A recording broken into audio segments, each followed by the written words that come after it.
নমস্কাৰ মই জ্যোতিষী মিণ্টু শৰ্মা জয় বলবম জয় বলবম জয় বলবম হৰ হৰ মহাদেৱ ওম ত্ৰয়ম্বকং যজামহে সুগন্ধিনম পুষ্টিৰিবৰ্ধনম উৰ্বাৰুকমি বন্ধনম মৃত্যুৰ মুক্ষীয়মামৃতম ওম ত্ৰয়ম্বকং শিৱায় নমঃ। শাওনৰ মাহ আহিলে অৰ্থাৎ 18 জুলাই শুক্ৰবাৰৰ পৰা শাওন মাহৰ 1 তাৰিখ বৰ ধুনীয়া দিন শুক্ৰ। যিজন মানুহে মানুহৰ জীৱনত লক্ষ্মী স্থান খুব পজিটিভ দিয়ে, যিজনৰ পৰা আমি জীৱনত সুশান্তি সমৃদ্ধি ল'ব পাৰোঁ, শুক্ৰ মহাৰাজ। যিজনক গুৰুৰ ভিতৰত শুক্ৰাচাৰ্য, দৈত্য গুৰু শুক্ৰাচাৰ্য গুৰু হিচাপে তেওঁ সকলোৱে মানে। যদি আমি জীৱনটো পৰিষ্কাৰ কৰি ৰাখিব পাৰোঁ, সময়মতে খাব পাৰোঁ, সময়মতে ল'ব পাৰোঁ, সময়মতে আমি নিত্য কৰ্ম কৰিব পাৰোঁ, আৰু যিয়ে সময় প্ৰতিটো মুহূৰ্তত জগাই দিয়ে সেইজন যে শুক্ৰ মহাৰাজ। গতিকে আৰু আমাৰ শাওন মাহৰ প্ৰথমটো দিন বলবম পৰিছে শুক্ৰবাৰ। গতিকে আমি এই মাহটো খুব সুন্দৰ পৰিপাটিকে যদি ব্ৰতবোৰ পালন কৰিব পাৰোঁ তেতিয়াহ'লে আমাৰ জীৱনত সুশান্তি সমৃদ্ধিৰে ভৰাই দিব।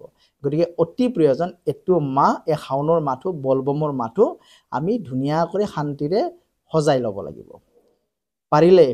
কাৰণ ভগৱানৰ কৃপাত দ্বাদশ জ্যোতিৰ্লিংগ মিনিমাম 5 বাৰ ঘূৰিলোঁ, 5ম বাৰ ক্লিয়াৰ কৰিলোঁ, 6 নম্বৰ বাৰত হাত দিম বুলি ভাবিছোঁ।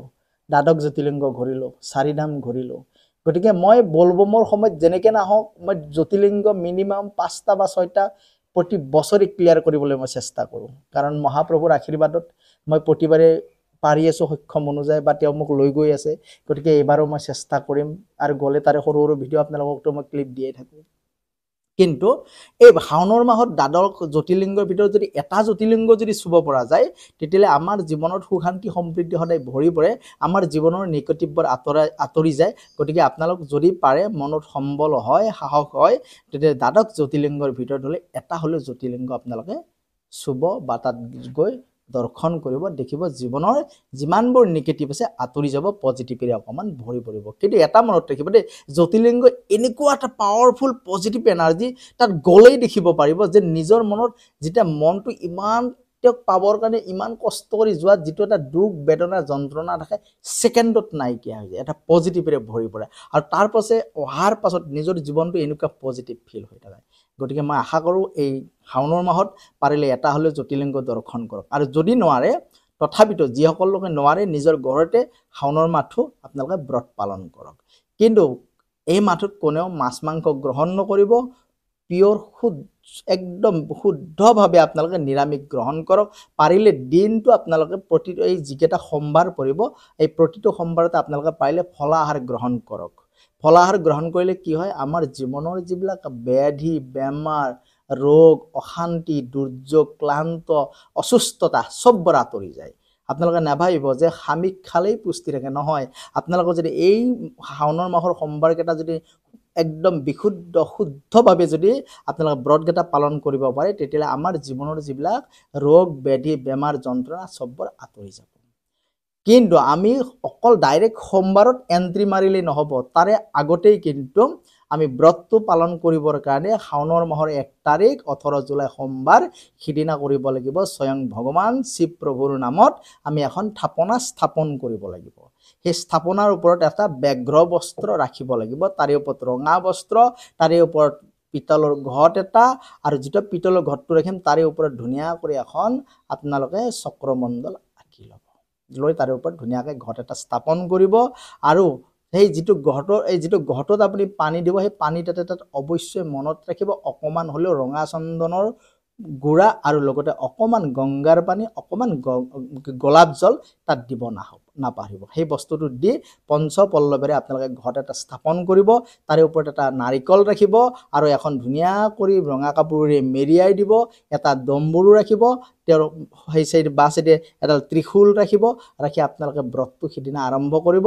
হাতত আলা চাউল, দুবৰি বোন, শিলিখা এটা ঘটৰ গুৰত ধৰি মনে মনে সংকল্প কৰিব, হে মহাপ্ৰভু তোমাৰ নামত এইটো মাহ মই ব্ৰত ৰাখিম, যাতে এই ব্ৰতত মই ফলৱৰ্তী হ'ব পাৰোঁ, যাতে মই ফল পাওঁ, যাতে এই মাহটো মই সুন্দৰভাৱে লৈ যাব পাৰে, যাতে মই ব্ৰতটোত যাতে কোনো ধৰণৰ বিপদ বিঘ্নি নহয়, এনেকৈ আপোনালোকে ব্ৰতটো ৰাখিব। ৰাখি শিলিকাটোৱে আলচল দুবৰি বোনখিনি ঘটৰ কাষত ধুনীয়া কৰি থৈ দিব, দি ধুনীয়া কৰি প্ৰণাম কৰিব।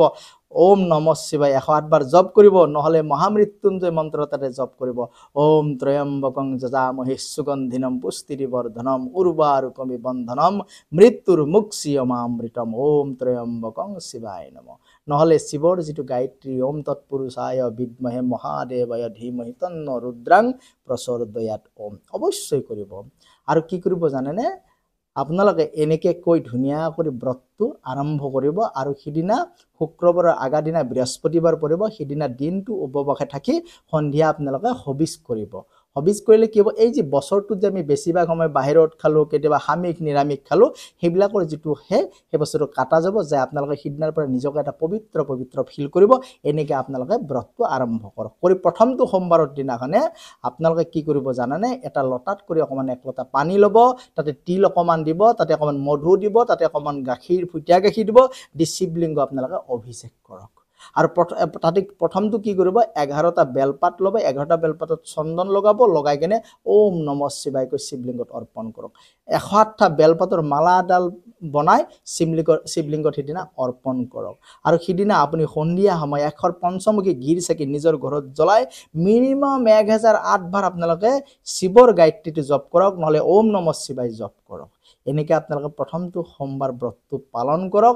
তাৰপিছত খাদ্য অনুযায়ী যোনে যেনেকৈ পাৰে, বিদেশ গ'লেও যাব পাৰে বা নানান ৰকমৰ শিৱলিংগ দৰ্শন কৰিব পাৰে। কৰি আহিলেও লাষ্টৰ ব্ৰতটো কেনেকৈ সমাপন কৰিব বা বাকীকেইটা সোমবাৰত আপোনালোকে কি কি কৰিব, মই তাৰ ওপৰত ধুনীয়া কৰি সৰু কৰি ভিডিঅ' দি যাম, আপোনালোকে চাব, যথেষ্ট ফলৱৰ্তী হ'ব।